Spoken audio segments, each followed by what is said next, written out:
So how do you get from Foz do Iguaçu town centre into the Iguaçu National Park on the Brazilian side? So this video is designed for those of you who are staying on the Brazilian side in the town of Foz do Iguaçu and are going to the Brazilian side of the national park.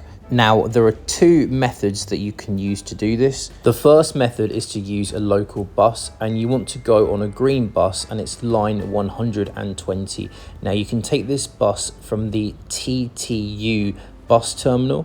If you go onto Google Maps and type in TTU bus terminal Foz do Iguaçu, you'll see where it is. Or alternatively, if you're not near there, you have to go to this avenue here. I'm not going to try and pronounce that, but it's on the screen. You want to go to that avenue because there are a few bus stops on that road. Now, personally, I did not get the bus myself, so I'm not really an expert on the bus line, but you can have that option. It is a cheaper option. The option that I would actually personally recommend, a little bit more expensive, but actually really still affordable, I really do recommend that you take an Uber. Now, luckily in Foz do Iguaçu, you do have Uber. Uber takes you everywhere you need to get to. I got an Uber. It was about £8 so about €9.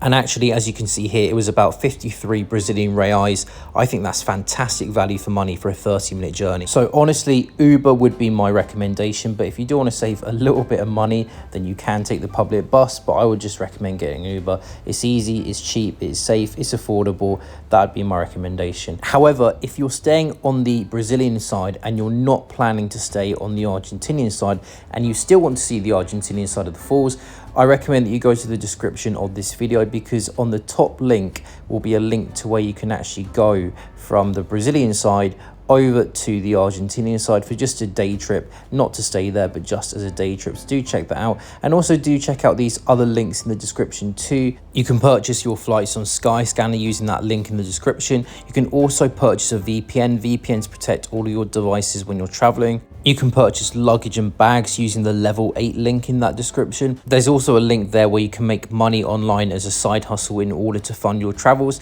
So do check out that description. I'll also put these links in the comment section too, so you've got them there as well. But anyway, I do hope that you have found this video useful, because there is not a lot of information online, at least for English speakers, about how you do this kind of stuff. I do have some more videos planned on the Argentinian side too, so do stay tuned for that.